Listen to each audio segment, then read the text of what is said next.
नमस्कार दोस्तों।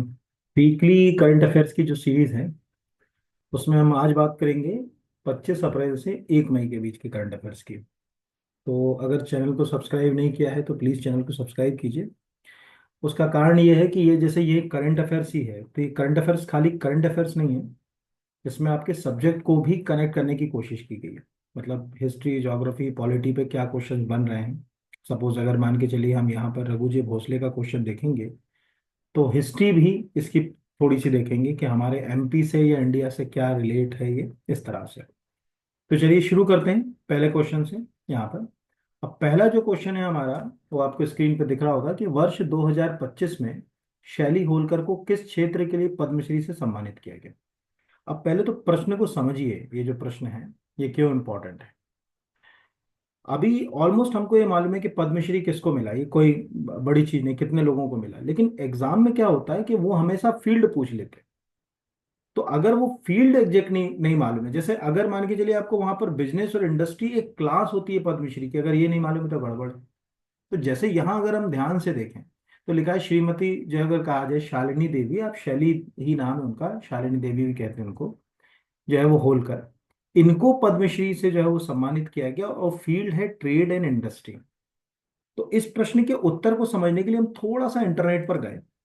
पहले तो हम देखें कि हमारे मध्य प्रदेश से 5 लोगों को पद्मश्री देने की घोषणा हुई थी। ये आपको दिख रहा है कि इनको मिलना था, है ना। हरचंद सिंह भाटी, यहाँ पर ये एक नाम है। जगदीश जोशीला खरगोन से ये नाम है। शैली होलकर ये एक नाम है। भैरू सिंह चौहान महू ये एक नाम है। और डॉक्टर बुधेंद्र कुमार जैन ये एक नाम। ये 5 लोगों को यहाँ पर अगर कहा जाए कि जब जनवरी में कहा कि कितने लोगों को पद्मश्री मिलेगा, तो इनको 5 लोग। अभी हाल ही में जो 28 अप्रैल को जो पद्मश्री दिए गए, उनमें हमारे मध्य प्रदेश के कुछ लोगों को, जो अगर कहा जाए, यहाँ पर पूरों के नाम नहीं है। वहाँ पर ये लिखा हुआ है श्रीमती शालिनी देवी होलकर, व्यापार और उद्योग। यहाँ से अगर आप इस लिस्ट में देखेंगे तो इसमें पूरे 5 नहीं है। हालांकि वो नाम आप पांचों ही जो है वो याद रखिए, क्योंकि अब वो आपको पता होना चाहिए कि मतलब हमारे मध्य प्रदेश की जानी मानी हस्ती। अब एग्जाम में जो क्वेश्चन आते हैं उसके नेचर को समझना जरूरी है। एग्जाम में कभी भी आजकल क्या हो गया ना, वो बेसिक है। ऑलमोस्ट इस क्लास में हर एक को ये पता होगा, जितने भी लोग हैं, कि भाई जो शालिनी देवी होलकर है उनको पद्मश्री से सम्मानित किया गया। और महेश्वर में उनका एक बड़ा कंट्रीब्यूशन है, वहां पर जो है वो महेश्वरी साड़ी को मेन स्ट्रीम में लाने में, ये सब बातें यहाँ पर दी गई। लेकिन क्या हम में से ज्यादातर को पता है कि ये व्यापार और उद्योग के क्षेत्र में मिला। जैसे अगर हम इस प्रश्न को देखें, हमें यहाँ पर दिख रहा है कि जो भैरव सिंह चौहान है वो निर्गुड़िया गायन के लिए वो गायन से जुड़े हुए हैं। यानी उनको अगर देखा जाए कि उनका संबंध किससे है, तो वो गायन से जो है वो उनका संबंध है। ठीक है। या और भी हम अगर कहा जाए मध्य प्रदेश के किसी और को देखें, जैसे अगर कहा जाए कि जगदीश सिंह जोशीला है, तो इनका संबंध जो है वो साहित्य से। हरचंद सिंह जो भट्टी है, इनका संबंध जो है वो चित्रकला से। लेकिन क्या चित्रकला, गायन, इनके लिए पद्मश्री मिलता है? नहीं, ये कला के क्षेत्र में आएगा। तो कभी भी आप जब पद्मश्री को देखेंगे, जब भी आप जो अगर कहा जाए पद्मश्री अवार्ड पर जाएंगे और उसकी डेफिनेशंस पे जाएंगे, क्योंकि आजकल एमपीपीएससी क्या करने लगा है, इसी तरह के क्वेश्चंस पूछने लगा है कि एक्चुअली ये अवार्ड जो है, तो आप कम से कम, आप सबसे रिक्वेस्ट है कि एटलीस्ट कम से कम एक बार जो है वो इसकी डेफिनेशन जो यहाँ पर जो डली हुई है, यानी अबाउट अस अस जो है वो आप पद्मश्री, पद्म भूषण, पद्म विभूषण आदि के बारे में पढ़ लीजिए। तो आपको कभी एग्जाम में जो अगर कहा जाए दिक्कत जो है वो नहीं आएगी। यहाँ पर जैसे ये दिख रहा है कि भाई ये जो पद्म अवार्ड है, तो किस किस को जो है वो पद्म अवार्ड की कैटेगरी क्या है, किस में मिल सकता है। जैसे पद्मश्री, अब वो पद्मश्री में बोल रहा है कि आर्ट, आर्ट में क्या आएगा, म्यूजिक आएगी, पेंटिंग आएगी, स्कल्पचर आएगी, फोटोग्राफी आएगा, सिनेमा आएगा, थिएटर आएगा। यानी अगर हमारे मध्य प्रदेश के किसी थिएटर आर्टिस्ट को, किसी जो है वो एक्टर को पद्मश्री मिलेगा, तो वो आर्ट की उसमें आएगा। तो आर्ट, सोशल वर्क, पब्लिक जो अगर कहा जाए affair, science and engineering, trade and industry, medicine, literature and education, civil engineering, ये कैटेगरीज होती हैं। तो इस बार जो कैटेगरी आपको आना है, जितना मेरा समझ पड़ रहा है, तो वो ट्रेड एंड इंडस्ट्री वाला आएगा, क्योंकि मोस्टली पद्म अवार्ड में इस तरह की कैटेगरी के ऊपर कोई भी बच्चा ध्यान नहीं देता कि अच्छा जो अगर कहा जाए ये भी एक जो है वो कैटेगरी, सॉरी, ये आज का मेरा फूड सेफ्टी की क्लास की दोनों फाइलें खुली हुई है, सॉरी। यहाँ पर तो ये एक है, बाकी चारों और नाम जो है वो भी आप याद रखिएगा, ऐसे 5 और उनके फील्ड। अगला क्वेश्चन है यहाँ पर, ये भी क्वेश्चन आपको वनडे एग्जाम में जो सिलेबस है उसके अंदर, पॉवर्टी एक पूरा टॉपिक है। तो मुझे पूरा विश्वास है कि प्रश्न जो है वो बनेंगे।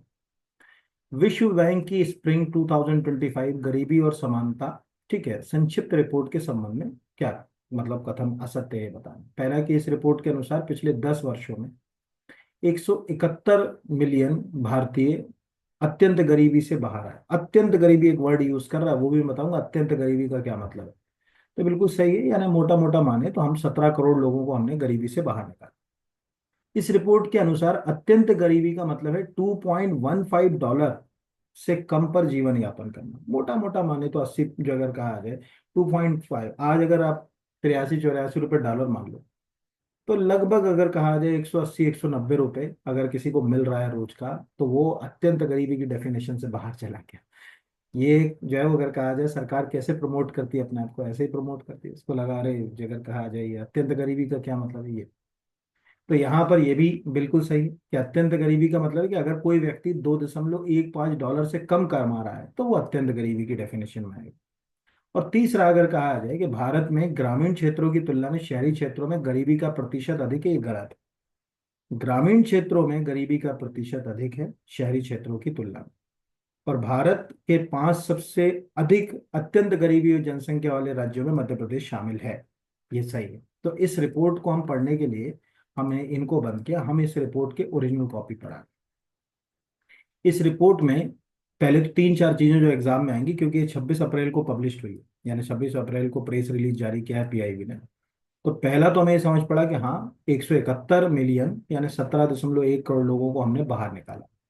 वो यहाँ पर गरीबी के जो अगर कहा जाए 3 अलग अलग पैटर्न्स जो है वो बताने की कोशिश कर रहा है कि कोई भी देश है उसमें हम गरीबी को 3 तरह से क्लासिफाई कर सकते हैं। एक जो है वो अगर कहा जाए अत्यंत, यहाँ पर लिखा हुआ है the indicator cover the various aspect of the poverty.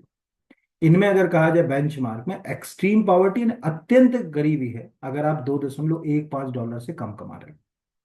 Middle income poverty का मतलब यहाँ पर है कि आप अगर $3.65 से कम कमा रहे हैं, ठीक है। और अगर कहा जाए कि 6 पॉइंट जो अगर कहा जाए $85 से कम या वहां तक अगर आप कमा रहे हो, तो ये अपर मिडिल इनकम की डेफिनेशन में आएगी। मतलब हमारे यहाँ पर इनकम की डेफिनेशन के अंतर्गत तीन है, ठीक है।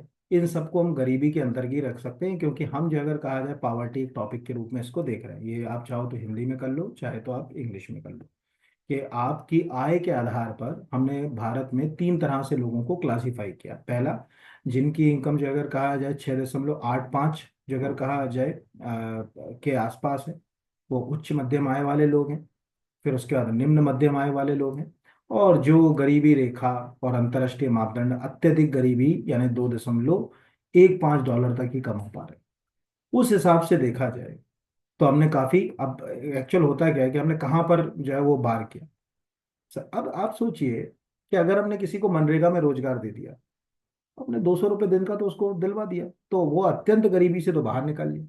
आप कोई भी ऐसी प्रक्रिया अपना लो जिससे उसको औसतन आप $200 रोज उपलब्ध करा दे रहे हो, तो वो अत्यंत गरीबी से बाहर निकल गया। इस कारण ये आंकड़ा सरकार जो है वो प्रेजेंट कर रही है कि अरे देखो 2011-12 में 16.2% लोग अत्यंत गरीब। यहाँ पर एक्सट्रीम नहीं, ध्यान से इसको छोटे जो अगर कहा जाए वर्ड में लिखा, क्योंकि हम बता रहे हैं कि गरीबी से बाहर निकले, अत्यंत गरीबी से निकाले ये बोले ना।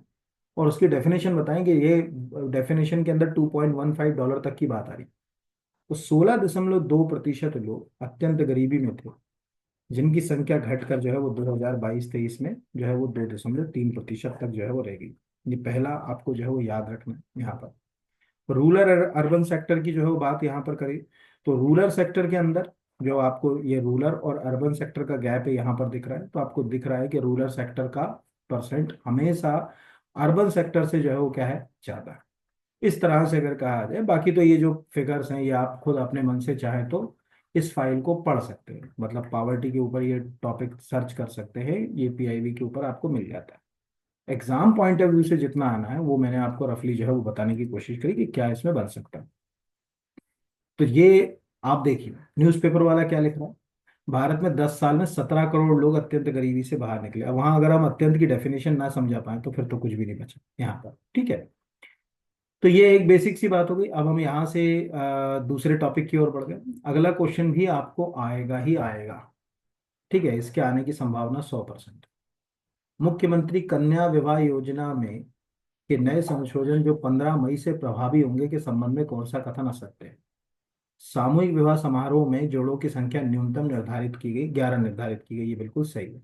यानी मिनिमम आपको 11 जोड़े से आप जो है वो इसको सामूहिक विवाह को कर सकते हो। दूसरा, सामूहिक विवाह समारोह में जोड़ों की अधिकतम संख्या 101 निर्धारित की गई, ये गलत है। ठीक है, ये वाला जो है अगर कहा जाए गलत है, जो क्यों गलत है वो मैं अभी बता रहा हूँ। मुख्यमंत्री कन्या विवाह योजना के लिए वर्ष में 4 तिथियां निर्धारित की गई, ये सही है। और जो पहले था कि 49 रुपये चेक के माध्यम से हम वधु को देते थे, और 6,000 रुपये जो भी स्पॉन्सर होता था उसको देते थे, इस प्रकार से 55,000 रुपये जा रहा था, वो वही के वही। तो इस क्वेश्चन के लिए हम यहाँ से अब अंदर गए थोड़ा। पहला, इसको समझना, न्यूनतम 11 और अधिकतम 200 जोड़े हो सकेंगे, ये पहली लाइन हो गई। यानी आपके पास ऑलरेडी मुख्यमंत्री कन्या विवाह के बारे में जो जानकारी है उसको अपग्रेड करना, कि अब न्यूनतम 11 जोड़ों का कन्या विवाह हो सकता है किसी एक जगह, और अधिकतम 200 का, ये पहला। दूसरा, कि उन्होंने 4 तिथि निर्धारित कर दी। 3 तिथियां फिक्स हैं, बसंत पंचमी, अक्षय तृतीया, तुलसी विवाह। चौथी इसलिए क्योंकि ये योजना कन्या विवाह के साथ निकाह योजना से भी जुड़ी। अब आप चारों तिथियां अगर ऐसी दे देते जो हिंदू विवाह की तिथियों से जुड़ी हुई होती हैं, तो भी विवाद हो जाता। ठीक है भाई, आपने जैसे सपोज इसमें ये लिख देते कि 3 साल में 3 बार होगा, बसंत पंचमी, अक्षय तृतीया और तुलसी विवाह। तो लोग जो अगर कहा जाए कि कहते कि अरे यार ये तो मतलब क्या है, मतलब किसके अलावा जो है वो अगर कहा जाए जिस धर्म में साल भर विवाह हो रहे हैं उसको कैसे लोगे। इसलिए उन्होंने ये कर दिया है कि भाई ये एक तिथि जो है वो विभाग निर्धारित करेगा, जब भी वो करेगा तो निश्चित रूप से वो मुख्यमंत्री मेघा योजना से ही रिलेट होगी। तो इस तरह से ये 4 तिथियां जो आपको याद रखना, 3 फिक्स हैं, इनके भी याद रखना। ठीक है, यहाँ पर तो जैसे कि आपसे ये पूछे कि भाई इनमें से किस तिथि को जो है अगर कहा जाए कि जो 4 तिथियां उसमें से 3 जो निश्चित तिथियां, उनमें किस तिथि को जो है वो शामिल नहीं किया गया, तो बसंत पंचमी, अक्षय तृतीया, तुलसी विवाह, इनके नाम आपको याद रखना चाहिए। चौथा, अगर कहा जाए कि जो पहले की प्रक्रिया थी वो वैसे की वैसी रही, यहाँ पर, यहाँ मतलब 49,000 रुपये सीधे वधु के खाते में चेक से जाते थे, ट्रांसफर होते थे, अकाउंट पे चेक उसको जो है मिलता था। 6,000 रुपये जो आयोजन करता होता था उसको मिलता था। इस प्रकार 55,000 रुपये का प्रावधान था। तो ये हो गए 55,000 रुपये की व्यवस्था।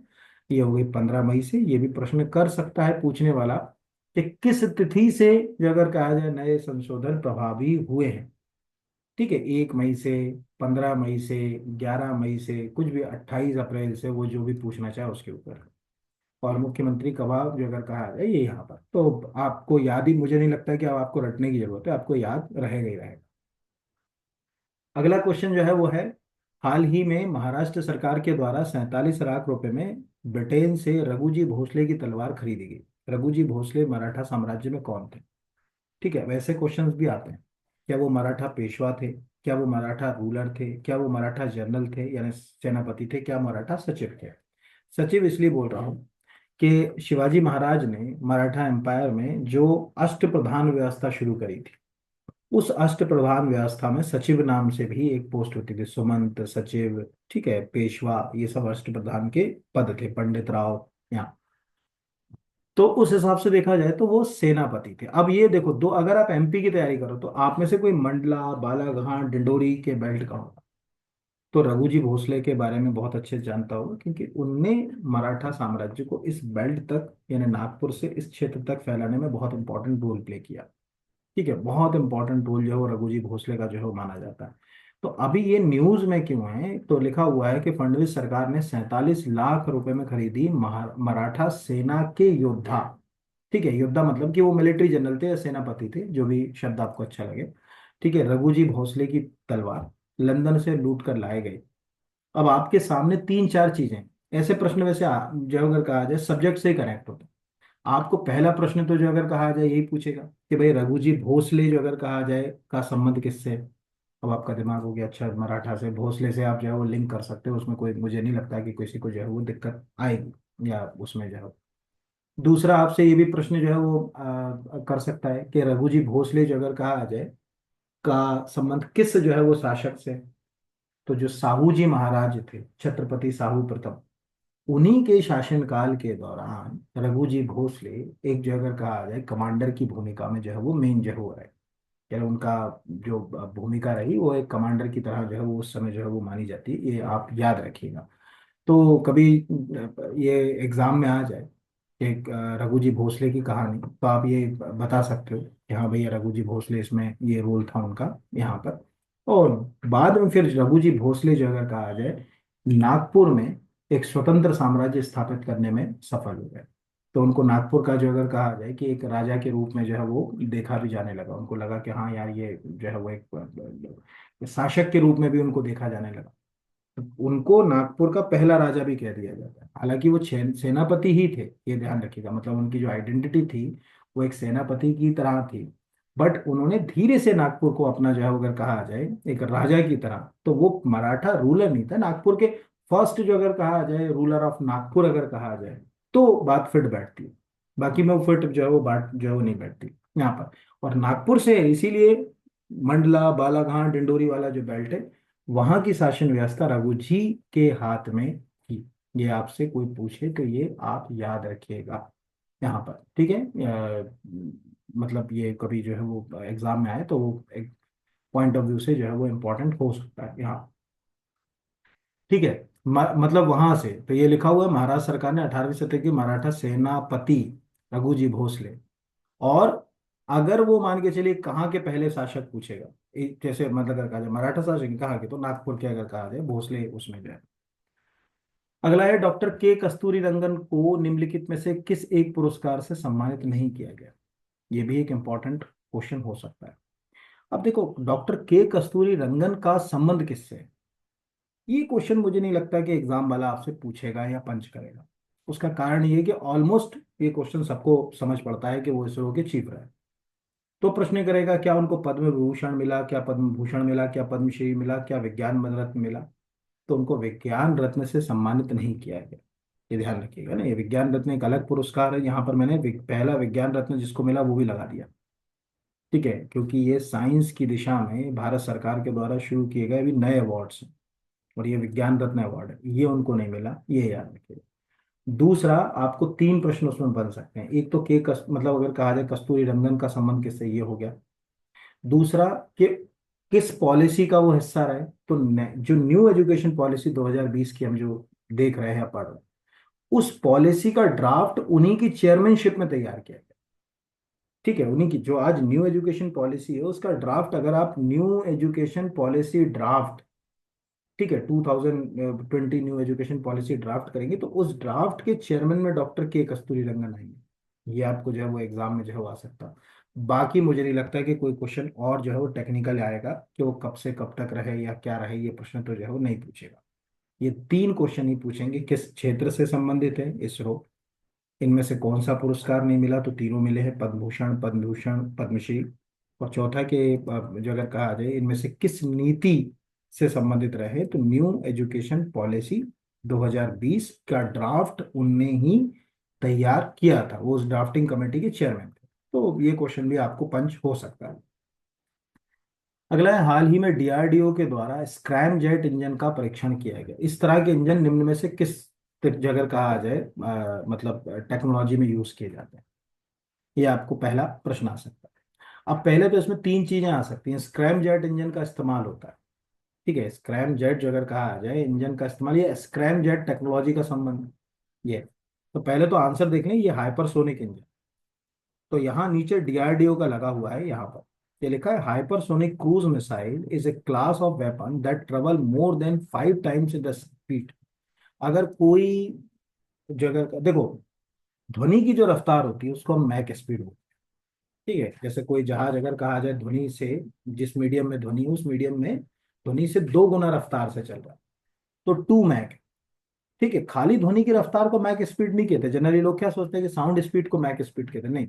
जैसे ये कमरा जिसमें मैं बैठा हूँ, यहाँ साउंड की स्पीड 320 मीटर पर सेकंड है थोड़ी देर के लिए।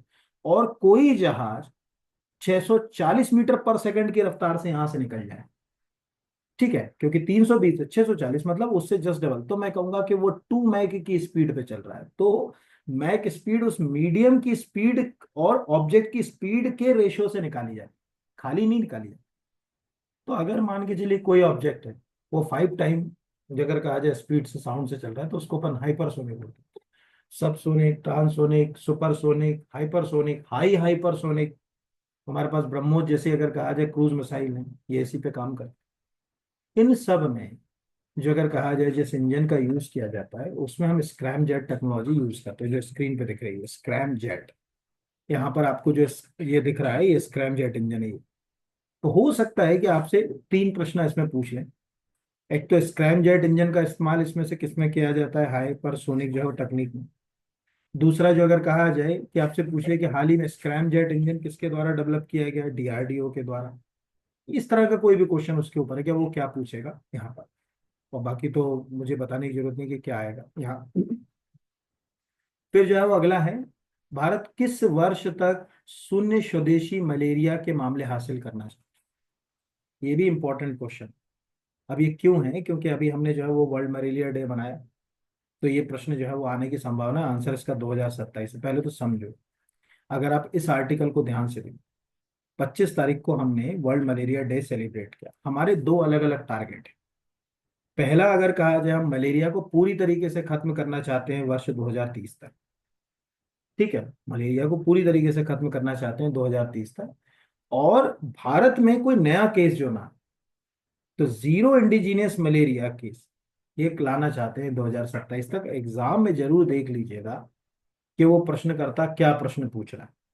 वो जीरो इंडिजीनियस मलेरिया केस पूछ रहा है 2027, या वो उसको पूरी तरीके से एलिमिनेट करने की बात कर रहा है 2030। 2030 तक हम मलेरिया को पूरी तरीके से खत्म करना चाहते हैं, 2027 तक उसके जो स्वदेशी जो मामले हैं उनको जीरो करना चाहते हैं, ये आप याद रखिएगा। और इसके आने की संभावना बहुत ज्यादा है, क्योंकि भारत के कई राज्य इस दिशा में अच्छा काम कर रहे हैं। फॉर एग्जाम्पल सबसे अच्छा काम है इसका अरुणाचल का। आप सोचिए, अरुणाचल के 27 में से 16 जिले मलेरिया फ्री डिक्लेयर हो। और इससे ज्यादा क्या चाहिए। आज अगर आप कभी टाइप करेगा अरुणाचल के मलेरिया मुक्त जिले, तो आपको बस अभी लेटेस्ट खबरें ही मिलेंगी जो अभी न्यूज में चल रही। कि उसने इतना, मतलब ये तो रिकॉर्ड वाली बात है कि जो अगर कहा जाए कि इतना अच्छा जो है वो काम अरुणाचल प्रदेश जैसे छोटे जो है वो राज्य कर रहे हैं यहाँ। तो यहाँ आप चाहें तो ऐसे देख भी सकते हैं कि ये सब न्यूज में है अभी। ये जितनी भी बातें मैं बोल रहा हूँ ये सब जो है वो कहीं ना कहीं अभी न्यूज का हिस्सा है। ये देखिए, एक सेकंड दिखाता हूँ। अरुणाचल प्रदेश के 16 जिले मलेरिया मुक्त।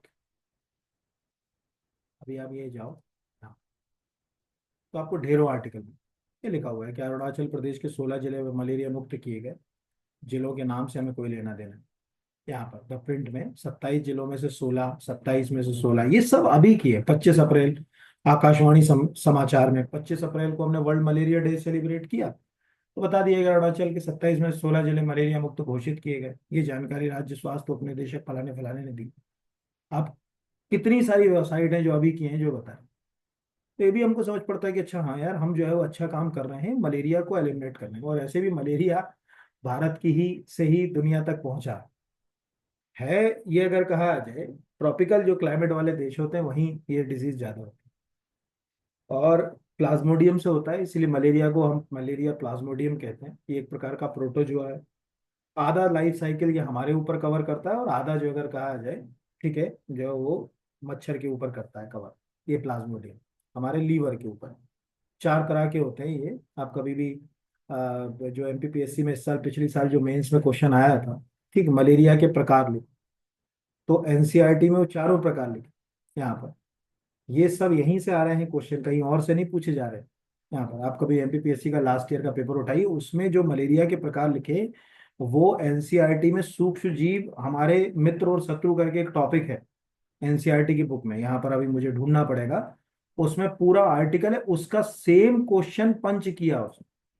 इसलिए मैं कहता हूँ कि अगर हमारे पढ़ाई में हम आसपास की चीजों से जुझारू होकर जो अगर कहा जाए पढ़ रहे हैं, तो हमको एग्जाम में चीजों में दिक्कत नहीं आएगी। और अगर हम रट कर पढ़ रहे हैं, जैसे किसी ने ये रट लिया कि यार मलेरिया प्लाज्मोडियम बस, तो जो अगर कहा जाए कहानी जो है वो उलझ के रह गई और कुछ नहीं। इसी में शायद या तो 11वीं में ये मानव कल्याण में सूक्ष्म जीव, इसमें कहीं जो है वो एक टॉपिक के अंदर जो है वो मलेरिया का पूरा जो है वो स्टोरी वगैरह नीचे जो है वो डली हुई है, आप ढूंढोगे तो मिल जाएगी। ये मेरा वो वाला वीडियो देखोगे तो उसमें मैंने ये टॉपिक जो है वो पढ़ाया भी, कि कैसे जो अगर कहा जाए ये यहाँ पर या तो इसमें है या किसी इसमें इसी में कहीं है। मतलब वो एग्जैक्टली तो मुझे एकदम याद नहीं आता कि किस में है, लेकिन वो प्रश्न को जब मैंने देखा था तो मुझे याद आया कि यार बताओ, एनसीईआरटी का कट करके मलेरिया का क्वेश्चन उठाकर बंदे ने जो है वो एग्जाम में पूछा, और बच्चे ढूंढते रह गए कि यार ये मलेरिया वाला जो 4 प्रकार के मलेरिया पूछ लिए, ये क्वेश्चन जो है वो ये कहाँ से आया, ये दिख रहा है, ये क्वेश्चन पूछा था प्लाज्मोडियम के। आप देखिएगा यहाँ पर माप जो अगर कहा आ जाए, ये जो है वो सेम क्वेश्चन पूछा, आप मेंस में देखोगे, इसलिए दिखा दिया। तो एक है कि आप करंट अफेयर्स पढ़ रहे, करंट से कम आप ये रिवीजन कर लो कि यार मलेरिया प्लाज्मोडियम से होता है, ये एक प्रकार का प्रोटोजोआ है, या आधा लाइफ साइकिल जो है वो इंसान पे, उसके लीवर पे, आधा लाइफ साइकिल जो अगर कहा जाए, ठीक है, मॉस्किटो पे, ठीक है, जो अगर कहा जाए फीमेल एनाफिलीज मॉस्किटो, उसके ऊपर पूरा करता है। रोनाल्ड रॉस ने जो अगर कहा जाए मलेरिया की खोज की थी, जिसके लिए उन्हें नोबेल प्राइज से सम्मानित किया गया था, भारत में उनका जन्म हुआ यहाँ पर। अगला है पहलगाम आतंकी हमले के बाद भारतीय वायुसेना द्वारा आयोजित सैन्य अभ्यास। अब ये 2 क्वेश्चन हो गए, एक तो अभी हमने जो है वो ऑपरेशन सिंदूर कर लिया, तो सिंदूर वाला बड़ा हो गया। हालांकि ये हमको जो है वो एक्सरसाइज आक्रमण भी याद रहे, क्योंकि ऑपरेशन सिंदूर इतना चर्चित है कि बहुत ज्यादा जब कोई चीज चर्चा में आ जाती है तो न्यूज वाले की उस चीज को पेपर सेटर पसंद नहीं करता न्यूज पेपर में देना, वो करता सब कर देगा। तो आक्रमण की तैयारी, पहलगाम अटैक के बाद वायु सेना ने शुरू किया युद्धाभ्यास।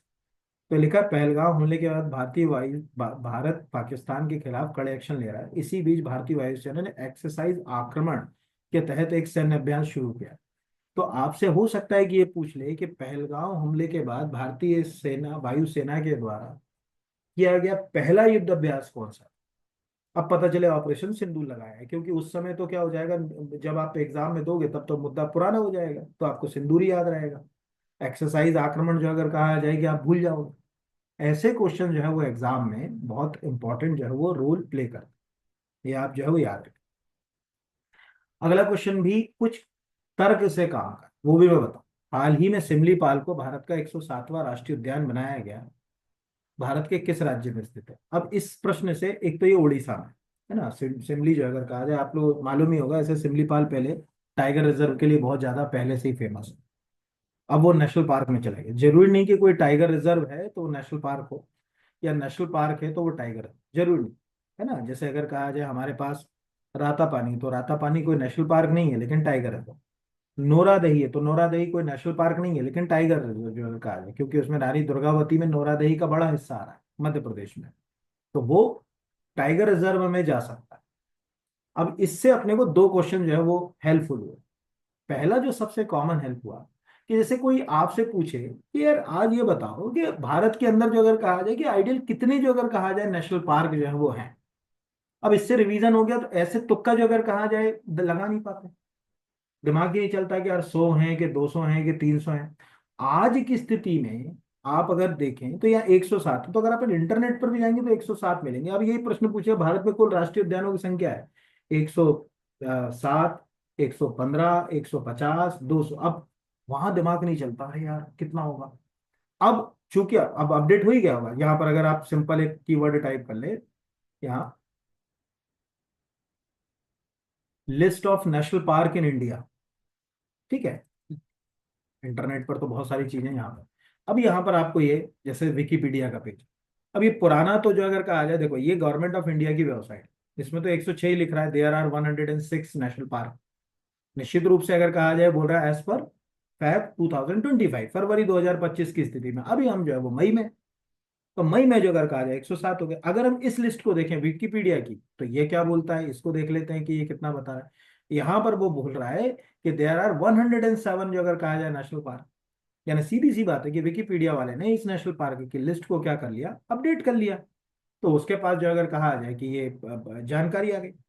तो गवर्नमेंट ऑफ इंडिया के सोर्सेस के ऊपर जरूर, जैसे ये आपको दिख रहा ऑफिशियल, अभी 8 मई की स्थिति है यहाँ पर, लेकिन इन्होंने अपडेट नहीं किया। तो आप कैसे, वैसे तो क्या होता है कि बिल्कुल एग्जैक्ट नियर बाई क्वेश्चन नहीं आते कभी, है ना, 104, 105, 106, 107 ऐसा आएगा नहीं कभी। लेकिन फिर भी अगर कहा जाए कि आसपास के क्वेश्चन आए, तो हम जो अगर कहा जाए कैसे उस चीज को समझें। तो यहाँ अब हम मध्य प्रदेश में है तो हमको दिख रहा है, जैसे कई बच्चे बोलते हैं ना सर किसी किताब में 10 लिखे किसी में 12 लिखे, अरे टोटल यहाँ 107 है, ठीक है, 107 की लिस्ट में से 106 की तो डली है सिमलीपाल को छोड़ के, मध्य प्रदेश के 11 है, तो हो गया खत्म बात, जो अगर कहा जाए कि हमें ये बात बहुत अच्छे से समझ पड़ी कि मध्य प्रदेश में कुल 11 नेशनल पार्क हैं।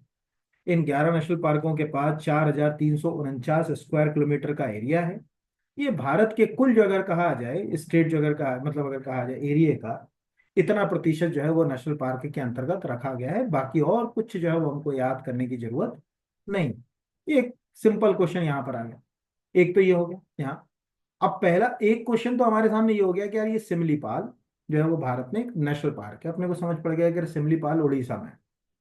लेकिन जो अगर कहा आ जाए सिमलीपाल जो नेशनल पार्क है या सिमलीपाल जो टाइगर रिजर्व, ये पूरे हिंदुस्तान में जो अगर कहा आ जाए एक खास चीज के लिए फेमस है, और वो है मेलानोसाइट टाइगर्स के लिए। टाइगरों में बाघों में भी क्या होता है, म्यूटेशन के कारण, जिसको हम आम भाषा में बोलते हैं उत्परिवर्तन, अचानक अगर हमारे जीन पूल में परिवर्तन आ जाए तो इसे हम लोग म्यूटेशन या उत्परिवर्तन कहते हैं। इसका सबसे कॉमन कारण जो होता है वो होता है अल्ट्रावायलेट रे, सबसे कॉमन। इसके अलावा और बहुत सारे कारण होते हैं जिन पर अभी हम चर्चा नहीं कर सकते। हाँ, सपोज परमाणु युद्ध हो जाए तो जीव जंतुओं की प्रजातियों में बहुत सारा म्यूटेशन होगा, इसमें कोई दो राय की बात नहीं। उनके जीन पूल में अचानक बदलाव आएंगे, उनकी हाइट बढ़ सकती है, रंग बदल सकता है, कुछ बदल सकता है, इसको म्यूटेशन बोलते हैं। और इसी से वो आपने एक्स मैन सीरीज की मूवी देखी होंगी म्यूटेंट, तो आपको समझ पड़ा होगा कि अच्छा अच्छा वो म्यूटेंट थे, कोई उड़ सकता था, किसी में तलवार आ जाती थी, ठीक है, कोई जो अगर कहा जाए बहुत ज्यादा ताकतवर था, कोई आंखों से देखता था तो सब चीजें जल जाती थी, वो म्यूटेशन। ऐसे ही बाघों का म्यूटेशन, जिससे बाघ काले हो गए, तो वो केवल और केवल यही हैं, यही और कहीं नहीं, यहीं से गए। तो जैसे अगर एक सिंपल, पहले अपन इस वर्ड को समझें, तो हम उस म्यूटेंट टाइगर की बात नहीं करें, हम सिंपल करें ब्लैक टाइगर इन इंडिया। हमें मालूम है कि बाघ कभी काला नहीं होता, लेकिन म्यूटेंट होने से उसके ऊपर कुछ ब्लैक कलर के जो है स्पॉट आ जाते हैं। तो क्या लिखा, अगर हम एआई सर्च को देख रहे हैं, क्या लिखा, black tiger also known as जो है वो मेलानिस्टाइटिक जो है वो बंगाल टाइगर, क्योंकि इसमें जो मेलानिन होता है, जो रंग का, आज आप और मेरा जो कॉम्प्लेक्स है, रंग को अंग्रेजी में कॉम्प्लेक्स कहा जाता है, कलर नहीं बोलते, ह्यूमन बॉडी में कलर नहीं होता, कॉम्प्लेक्स होता है। कोई डार्क कॉम्प्लेक्स का होता है, कोई फेयर कॉम्प्लेक्स का होता है। ये मेलानिन नाम के पिगमेंट्स होते हैं। इस पिगमेंट के कारण जो बाघ आपको काले काला सा ये दिख रहा है, ये केवल और केवल खासियत है सिमिलीपाल टाइगर रिजर्व की। ये अपने आप में क्वेश्चन जो है वो है। तो ये आपको देखा होगा सूडो, सूडो का मतलब ये है छदम, ये छदम है काला बाघ, तो ये कोई पुरानी खबर। तो लिखा more than 60% of Similipal tigers are black according to government data, 25 जनवरी 2024 की कोई खबर। ये खबर हमको जो बता रही है, ये साफ जो है वो बताने की कोशिश कर रही है। तो इस तरह से सिमली पॉल तो ऑलरेडी चर्चा में यहाँ पर, और उसमें हमको दिख रहा है कि जो मेलानिस्टिक जो है अगर कहा जाए टाइगर, या सूडो जो अगर कहा जाए मेलानिस्टिक टाइगर, यानी छद्म रूप से वो टाइगर जो है वो काला है। इस नजरिए से यानी आपने यहाँ पर कितने क्वेश्चन तैयार किए, चार। पहला क्वेश्चन क्या तैयार हुआ कि सिमली पाल क्या है, नेशनल पार्क कहाँ है, उड़ीसा में, ये पहला क्वेश्चन हो गया करंट अफेयर्स का। दूसरा कि वर्तमान में भारत में राष्ट्रीय उद्यानों की संख्या कितनी है, 107, ये हो गया स्टैटिक क्वेश्चन, आप कहीं ज्योग्राफी वगैरह के लिए इसको याद रख सकते हैं। तीसरा कि मेलानिस जिगर का है, मेलानिन जो पिगमेंट, वो भारत के किन भागों में जो है वो किस क्षेत्र के भागों में ज्यादा दिख रहा है, वो दिख रहा है साहब सिमलीपाल के अंदर। वो ठीक है, तो ये एक आपको जो है वो याद रखना है। ऐसे ही क्वेश्चन जो है वो आपको एग्जाम में आते हैं, और कुछ क्वेश्चन जो है वो बनते नहीं, इनमें से कोई भी क्वेश्चन आपको आ सकता है। फिर अगला क्वेश्चन जो है वो है, हाल ही में कमला प्रसाद विशेषर को किस देश की पहली प्रधानमंत्री नियुक्त किया गया, तो त्रिनिदाद एंड टोबैगो। अब ये प्रश्न जो है अगर कहा जाए, पहले तो आपको जो दिख रहा होगा कि प्रधानमंत्री ने त्रिनिदाद टोबैगो के चुनावी जीत पर श्री सुश्री कमला प्रसाद जो है वो विशेषर को बधाई दी, ठीक है। अब एक तो ये क्यों हमारे लिए इंपॉर्टेंट है ना, क्यों इंपॉर्टेंट है, तो यहाँ पर एक कारण तो जो अगर कहा जाए ये लिखा हुआ है कि पहली प्रधानमंत्री, ठीक है। अगर हम यहाँ पर जो है वो ये कमला प्रसाद विशेषर देखें, जब भी पहला वर्ड आ जाता है तो एग्जाम में वो अपनी वेटेज ऐसे ही तैयार कर लेता है, क्योंकि कोई भी चीज़ है, कोई महिला कोई पुरुष अगर पहले के ऊपर आ रहा है यहाँ पर, तो ये आपको दिख रहा होगा। यहाँ पर वकील, राजनीतिक जो अगर कहा जाए, प्रधानमंत्री के रूप में कार्य किया है 25 से जो है वो यहाँ पर, तो वो पहली है वहां पर इस पोस्ट के रूप में, ये आपको याद रखना। तो ये क्वेश्चन आपको 3 दिन पुराना, 4 दिन पुराना यहाँ पर ये। दूसरा जिस देश की आप बात कर रहे हैं, उस देश की एक बड़ी पॉपुलेशन, उस देश की एक बड़ी पॉपुलेशन जो है वो भारतीय है। आज अगर आप त्रिनाद एंड टबैको का विकिपीडिया पेज ही देखें, तो उस पे वहां पर इंडियन पॉपुलेशन अच्छी खासी है। वहाँ भोजपुरी जैसी लैंग्वेज भी जो अगर कहा जाए बोली जाती हैं। उस नजरिए से ये क्वेश्चन एग्जाम में आपको किसी भी प्रोस्पेक्ट में जो है वो अगर कहा जाए पूछा जा सकता है। तो वो उनके ऊपर है कि क्या जो है वो अगर कहा जाए प्रश्न जो है वो पूछेगा यहाँ पर, है ना। तो ये भी एक क्वेश्चन अपने आप में एक यूनिक क्वेश्चन है। हो सकता है कि आपसे पूछ ले, कंट्री पूछ ले, मुझे लगता है कि यहाँ पर अगर कहा जाए यहाँ पर। तो ये दोनों जगह आपको स्क्रीन पे लगाया है मैंने। हाल ही में कनाडा के प्रधानमंत्री किसे निर्वाचित किया गया, तो मार्क कोनी, ये मुझे बताने की जरूरत नहीं, वनडे का है। इसको समझने की भी जरूरत नहीं कि इसमें कोई बहुत ज्यादा कोई कॉम्प्लिकेटेड क्वेश्चन जो है वो आएगा। वन लाइन का क्वेश्चन है, तो हम इसको नॉर्मली अपनी जगह छोड़ दें तो भी चल जाएगा। अगला है, भारत ने किस वर्ष तक रुबेला खसरा को खत्म करने का लक्ष्य रखा। ठीक है, ये क्वेश्चन आपको आ सकता है। अच्छा, ये क्वेश्चन क्यों आ सकता है, एक तो ये क्वेश्चन का आंसर ऑड है, ऑड। ठीक है, अब आप कहोगे ऑड का क्या मतलब है। जनरली जो हमारे टारगेट्स हैं, अभी आप जब भी देखोगे तो बहुत सारे टारगेट या तो 2025 है, या 2027 है, या 2030। 26 वाले टारगेट तो ना के बराबर इक्के दुक्के। तो खसरा, खसरा इंग्लिश में उसको मिजल्स बोलते हैं, और रुबेला। तो बच्चों में जो जो अगर कहा जाए कि सबसे ज्यादा अगर कहा जाए छोटे बच्चों के अंदर जो बीमारी होती है उसमें मीजल्स ही बहुत ज्यादा होता है। मीजल्स क्या होता है, जैसे आपने देखा हो ना किसी को माता निकल आती है, जिसको हम चिकन पॉक्स बोलते हैं, वैसे ही इसके अंदर छोटे छोटे पूरे शरीर के ऊपर रेशेस हो जाते हैं, लाल कलर के पूरे शरीर के ऊपर स्पॉट आ जाएंगे। उससे कई बार बच्चे की डेथ भी हो जाती है। बड़े लोगों में रुबेला या मीजल्स होने की संभावना बहुत ज्यादा जो है वो ना के बराबर ही होती है। रुबेला जनरली जो है वो प्रेगनेंसी के दौरान भी जो है वो हो सकता है बच्चे को, यहाँ पर गर्भावस्था के दौरान भी, और जन्म के बाद भी बच्चे को हो सकता है। तो जन्म के बाद होगा तो वो मीजल्स के नाम से जाना जाएगा। सरकार ने जो अगर कहा जाए रुबेला मीजल्स को 2026 तक एलिमिनेट करने का लक्ष्य रखा। इसके लिए बकायदा जो है वो MR वैक्सीन हमारे नेशनल इम्यूनाइजेशन प्रोग्राम में है। ठीक है, MR जो अगर कहा जाए यहाँ पर, तो रुबेला ये अगर कहा जाए also known as German measles, the 3 day measles. इसमें क्या होता है, ये वैसे तो हमारा इम्यून सिस्टम इसको खुद ही ठीक कर लेता, खुद ही ठीक है, देखिए रुबेला मीजल्स एक जैसे, ये खुद ठीक कर लेता है। लेकिन फिर भी अगर इम्यून सिस्टम वीक है तो जो अगर कहा जाए यहाँ पर, तो इसके लिए ऑलरेडी सरकार चला रही है MR वैक्सीन इन इंडिया। उसका नाम है MR, ऐसे आर छोटा लिखा गया तो वो ले लेगा।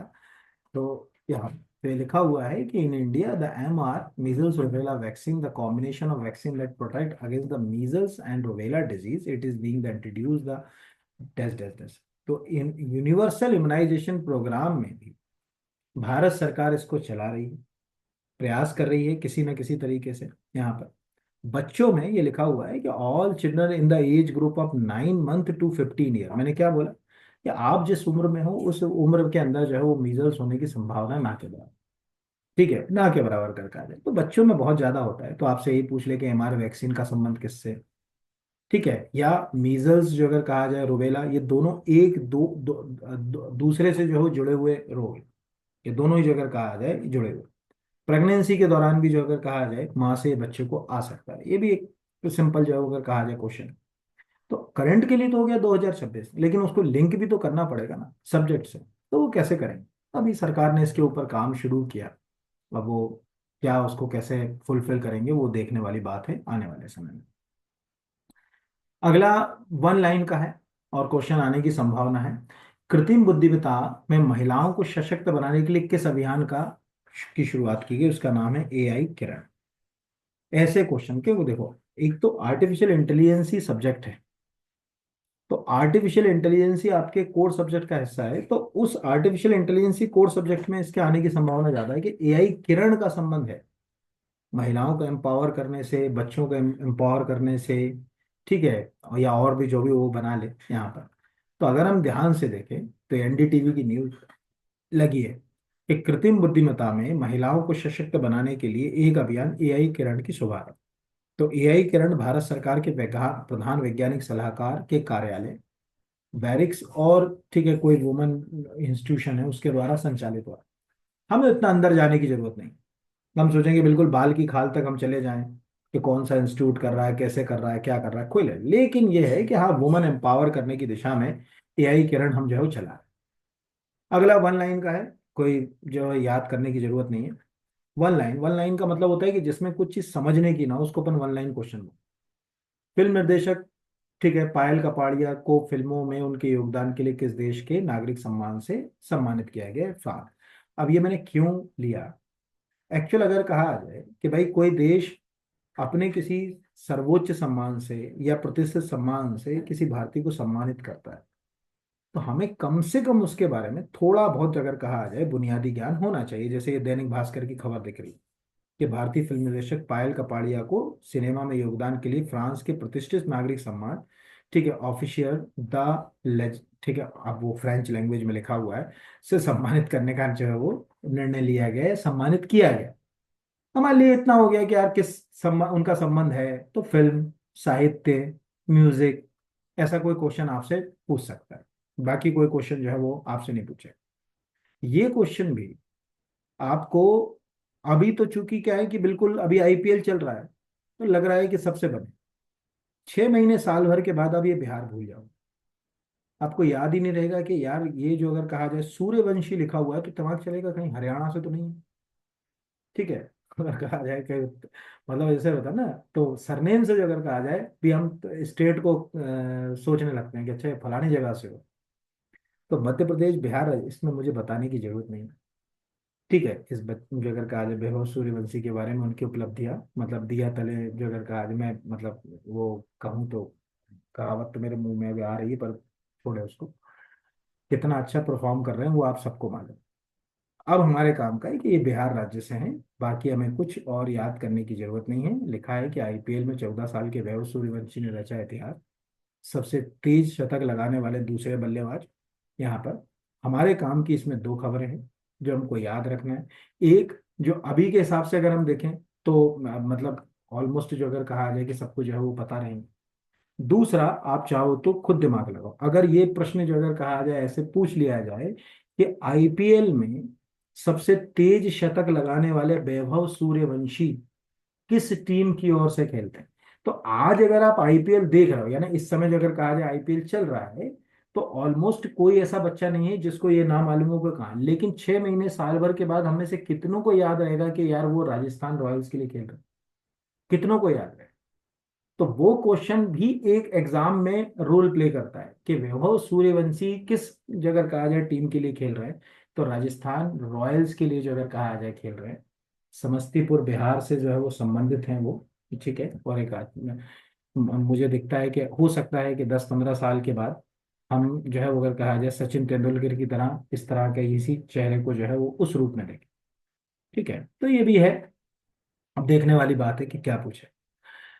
अगला है, इस क्वेश्चन के 3 फेस, वन लाइन का भी, टेक्निकल भी। समझे, Madhya Pradesh take growth conclave 2025 का आयोजन कहाँ किया गया? तो आंसर तो हो गया इंदौर। ठीक है। ये आपको स्क्रीन के ऊपर दिख रहा है कि हाँ, टेक ग्रोथ कॉन्क्लेव जो है अगर कहा जाए 27 अप्रैल 2025 को इंदौर में जो है वो किया गया, मध्य प्रदेश में निवेश को प्रोत्साहित करने के लिए। दूसरा, जो अगर कहा जाए कि इस कॉन्फ्रेंस में कुछ बातें जो इससे लिंक करे हुए क्वेश्चन है, जैसे यहाँ पर लिखा हुआ है कि भोपाल में इलेक्ट्रॉनिक पार्क, ऑलरेडी हम आईटी पार्क की तो बात कर ही रहे हैं कि ऑलरेडी अभी हमारे पास जो 6 आईटी पार्क हैं वो तो सब इंदौर में हैं। अब हम सोच रहे हैं कि इंदौर से बाहर भी आईटी पार्क लेकर आए। तो अब हमको इस जो समिट में दो तीन चीजें कि कोई पूछे कि हाल ही में कहाँ इलेक्ट्रॉनिक पार्क बनाने का निर्णय लिया गया भोपाल, कहाँ आईटी टावर बनाने का निर्णय लिया गया, तो वो इंदौर।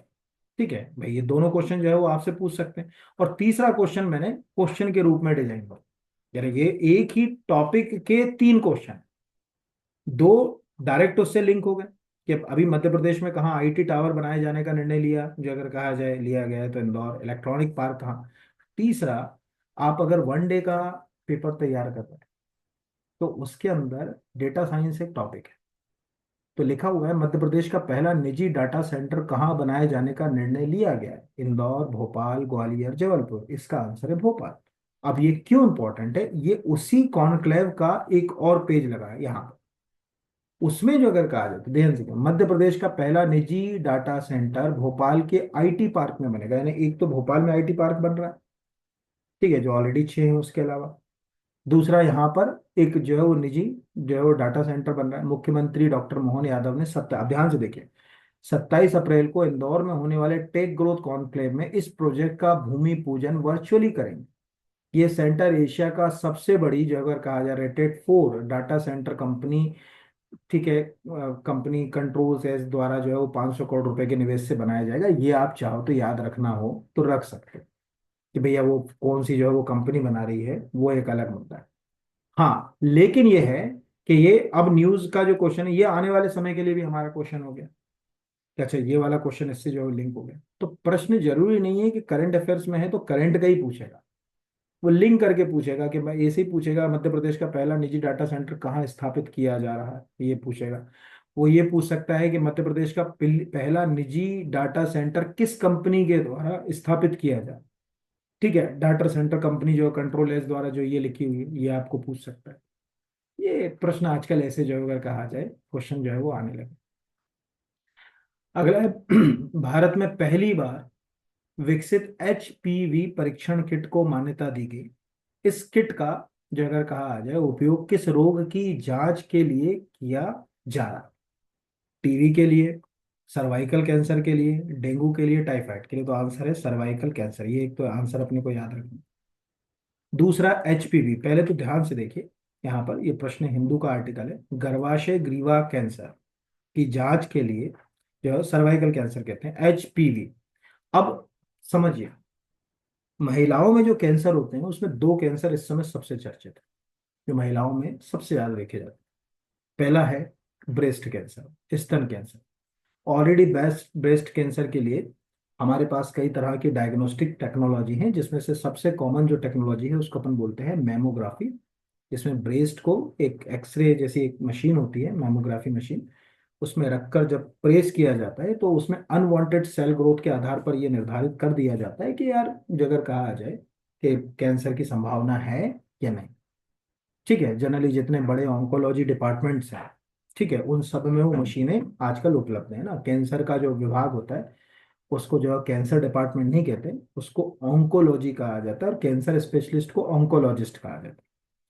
दूसरा, जनरली देखो कैंसर के कई कारण हैं, लाइफ स्टाइल सबसे कॉमन माना जाता है, नॉन कम्युनिकेबल डिजीज कहते हैं कैंसर को, कि गैर संचारी रोग हैं, हमारी जीवन शैली हमें कैंसर दे रही।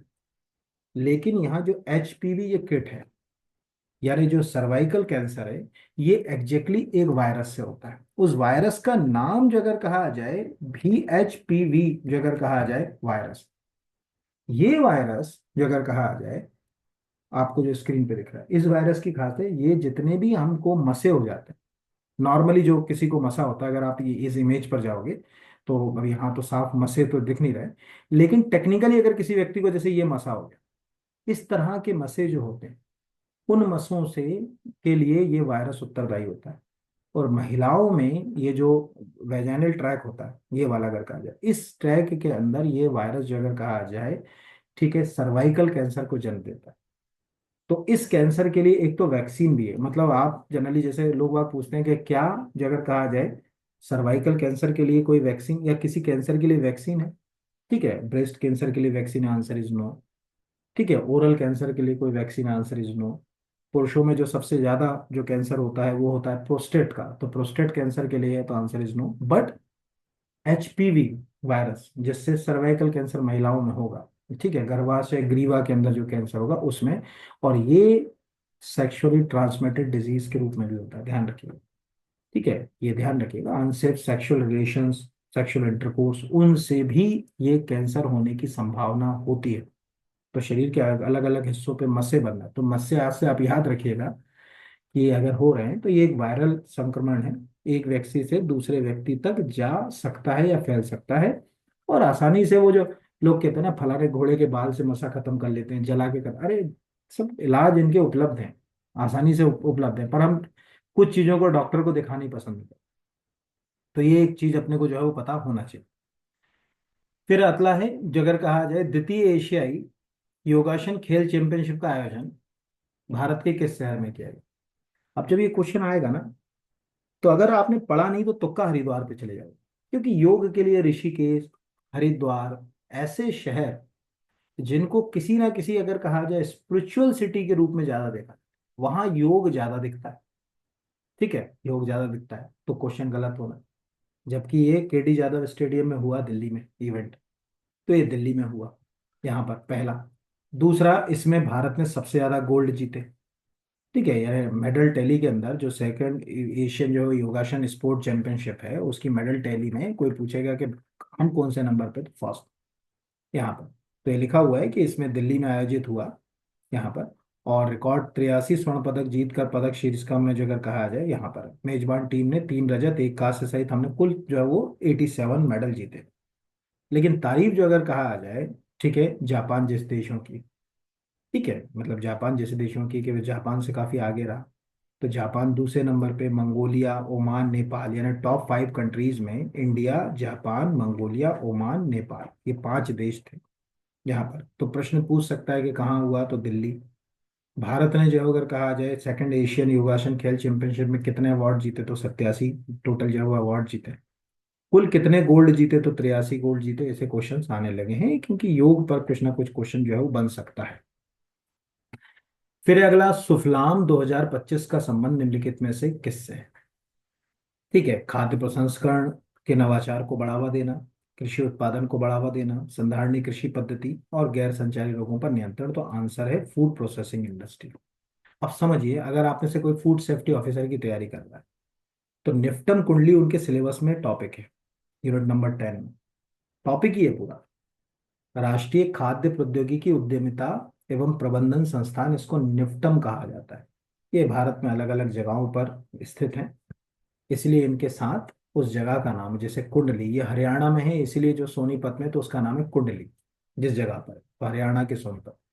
तो उसमें लिखा है कि सुफलाम 2025। अब ये क्यों आ सकता है? ये वनडे एग्जाम में किसी में भी आ सकता है। फूड प्रोसेसिंग ऑलमोस्ट सब सिलेबस का हिस्सा बन चुका है, खाली फूड सेफ्टी ऑफिसर में नहीं है।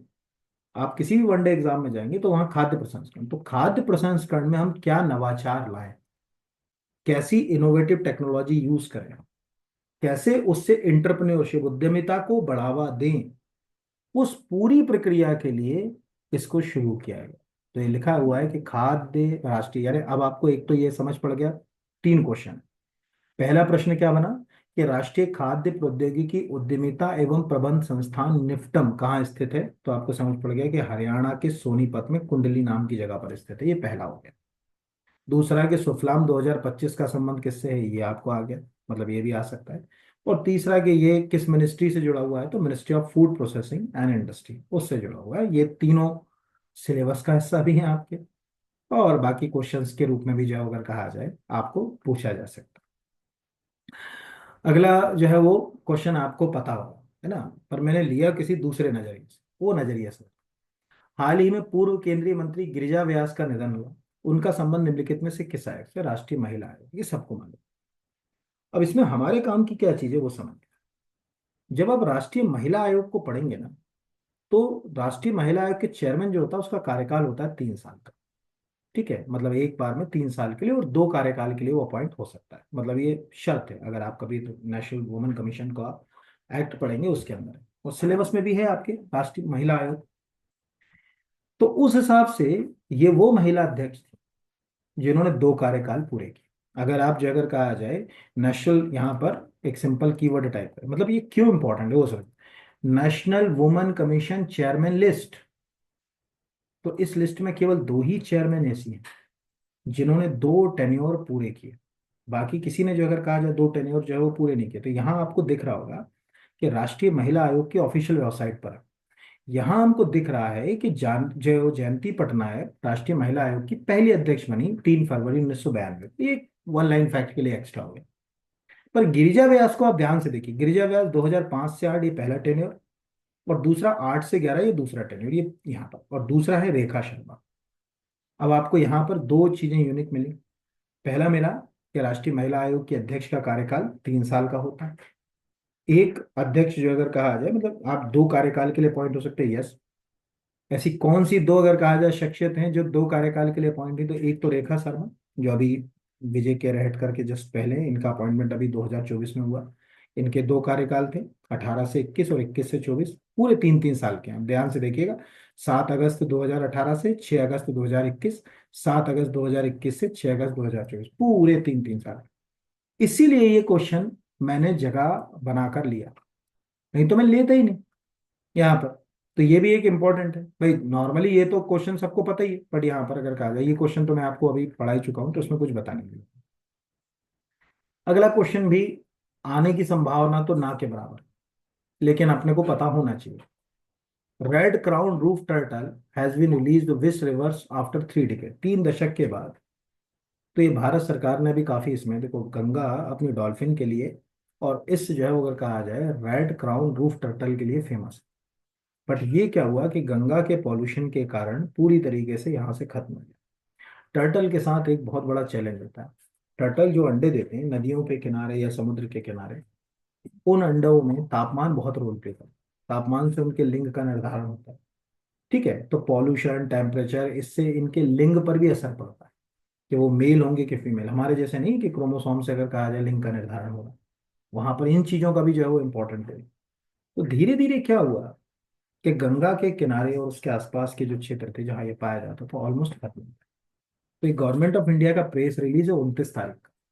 अगर आप इस प्रेस रिलीज को देखें तो नमामि गंगे मिशन की नई सफलता, 3 दशकों के बाद गंगा नदी में छोड़े गए रेड क्राउन रूफ्ड टर्टल, यह पहले गंगा नदी के इकोसिस्टम का में ऐतिहासिक कदम है। संकटग्रस्त कछुए की प्रजाति गंगा की वापसी, जैव विविधता संरक्षण की दिशा में एक नया आस। तो पहले पाए जाते, तो हो सकता है कि सेम क्वेश्चन आपसे पंच कर लिया जाए।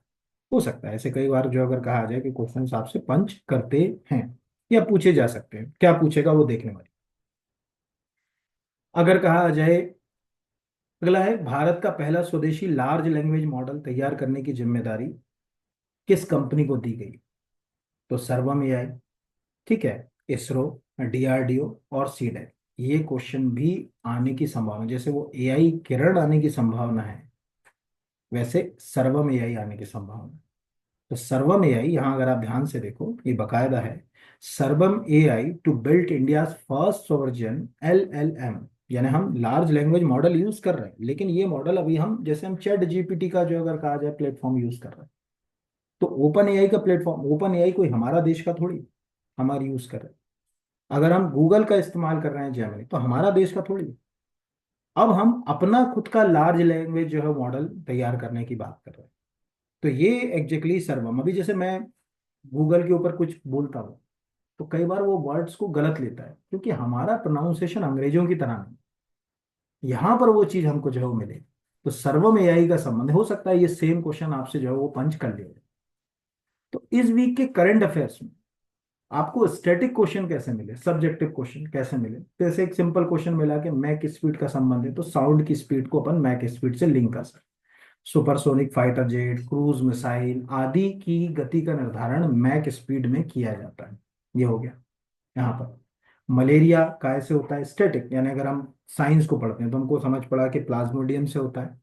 और प्लाज्मोडियम के प्रकार हमने यहाँ देख लिए कि प्लाज्मोडियम जो अगर कहा जाए कि उसकी विभिन्न प्रजातियां होती हैं, जैसे वाइवेक्स है, मलेरियाई है, ठीक है, जो अगर कहा जाए फैल्सीफेरम है, ये मलेरिया के प्लाज्मोडियम की प्रजातियां हैं, जो कि एक प्रोटोजोआ जनित बीमारी। करंट अफेयर छोड़िए, बायोलॉजी का टॉपिक। तो बायोलॉजी का टॉपिक हमारा जो है यहाँ पर तैयार हुआ है कि अच्छा ये बायोलॉजी जो अगर कहा जाए से जो है वो जुड़ा हुआ है। जैसे कई बार होता है ना कि कोई राइनो वायरस की वैक्सीन हमने लाए, तो जितना सर्दी जुकाम होता है सब राइनो वायरस होता है। तो स्टेटिक भी तैयार हो रहा है, करंट अगर कहा जाए। ठीक है, अब अगला जैसे अगर कहा जाए, नागपुर फर्स्ट भोसले किंग। यहाँ मैंने कहा ना कि हमारी भाषा को समझने में उसको कष्ट ज्यादा है यहाँ पर। तो अब यहाँ पर हम चले गए, ठीक है, तो ये रघुजी वन, ठीक है, इन्हीं को जो अगर कहा जाए रघुजी भोसले कहा जाता है। तो ये मराठा एग्जैक्टली शासक नहीं थे, यहाँ पर इन्होंने एक इंडिपेंडेंट आइडेंटिटी धीरे से जो है वो खड़ी करी। ये लिखा हुआ है the Bhosale of Nagpur, Maharashtra royal house the kingdom of Nagpur. ठीक है, जो अगर कहा जाए यहाँ पर, तो बेसिक अगर कहा जाए रघुजी भोसले ने इसको जो है अगर कहा जाए खड़ा कर। तो ये आपको मतलब यहाँ अगर आप देखोगे, तो भोसले एग्जैक्टली वो मिलिट्री जनरल की तरह काम कर रहा है, वॉज ए मराठा जनरल, ठीक है, of the Bhosale claim establish अगर कहा जाए। तो आपको कितने क्वेश्चंस तैयार हुए? आपने देखा क्या रघु जी भोसले एक सेनापति हैं? बाद में उन्होंने जो अगर कहा जाए नागपुर में भोसले, तो जो मंडला बालाघाट डिंडोरी से लगा हुआ जितना भी क्षेत्र है, वहां के जितने बच्चे होंगे उनको मालूम, वहां के कई पैलेसेस हैं मंडला बालाघाट डिंडोरी में जो भोसले डायनेस्टी से जुड़े हुए हैं। यह आ सकता है तो एक सेनापति के रूप में, और एक स्पेसिफिक जो अगर कहा जाए वहां छोटा सा एम्पायर खड़ा करने के रूप में उनको याद किया जाता है। ये प्रश्न सब्जेक्ट से लिंक होते हैं, बाकी और कुछ नहीं। और कोशिश करिएगा, आपसे सबसे रिक्वेस्ट है, ये वाला जो प्रेस रिलीज है, ठीक है, ये प्रेस रिलीज जो अगर कहा जाए, आप जो अगर कहा जाए अच्छे से पढ़िएगा। इसमें सिंपल ऐसे ही टाइप करिएगा, गरीबी के विरुद्ध भारत की सफलता लिखिएगा, इसको सर्च कीजिएगा, और इसके आगे PIV लिख दीजिएगा, इसके आगे PIV कर दीजिएगा, ऑटोमेटिकली आपको ये प्रेस रिलीज जो है वो लिंक हो जाएगा, ये ऑटोमेटिकली। और इस प्रेस रिलीज नीचे से इंग्लिश कर लीजिएगा, अगर आप इंग्लिश में पढ़ना चाहते हैं यहाँ से लैंग्वेज चेंज कर लीजिएगा। और इसको अच्छे से पढ़िएगा, क्योंकि इससे आपको कई सारे क्वेश्चन जो है वो आपको मिलेंगे एग्जाम में, इससे क्वेश्चन जो है वो आते ही हैं। यहाँ पे ये जितने भी लिखे हैं इनमें से कोई भी क्वेश्चन जो है वो आपसे पूछी जा सकती है, क्या पूछेगा वो देखने वाली बात है यहाँ। तो ये हो गई कहानी इस वीक के करंट अफेयर्स की, और उम्मीद है कि आपको करंट अफेयर्स ये अच्छा ही लगा होगा। अगर आप में से कोई असिस्टेंट रजिस्ट्रार के एग्जाम की तैयारी कर रहा है, तो वो जो अगर कहा जाए टेस्ट सीरीज ज्वाइन कर सकता है। फूड सेफ्टी ऑफिसर की तैयारी कर रहा है, तो जैसे मैंने कहा था ना बीच में एक फाइल खुली, मैं तो अभी डेली मेरी क्लास ले ही रहा हूँ, मेरे पास बच्चे पढ़ ही रहे हैं और बच्चे एडमिशन ले ही रहे हैं। एग्जाम 101% आएगा। ठीक है, वो एग्जाम क्यों कैंसिल हो गया, अगर आपको लगता है कि आपको कहीं से सही जानकारी नहीं मिल रही कि आखिर क्या हुआ उस एग्जाम में, तो नीचे दो चार बच्चे कमेंट कर दीजिए, मैं एक वीडियो बना दूंगा 10 मिनट का, कि आखिर उसमें क्या चुनौतियों के कारण उसको मजबूरी में कैंसिल करना पड़ा और वो क्यों आने वाला है, ये भी। ठीक है, तो आप जो है वो ऐप भी डाउनलोड करके अपने मन मुताबिक, अगर आपका कोई कोर्स आपको लगता है तो वहाँ से ज्वाइन कर सकते हैं, हमसे जुड़ सकते हैं, और अपनी सफलता में एक निश्चित जो है वो नया कदम जो है वो जोड़ सकते हैं। बाकी जो असिस्टेंट प्रोफेसर को भी फोकस करें उनके लिए टेस्ट सीरीज बहुत हेल्पफुल हो सकती है। तो बहुत धन्यवाद आप सबको, ईश्वर करेगा आपको सफलता मिले, खूब उन्नति कीजिए, विकास कीजिए, सभी को धन्यवाद।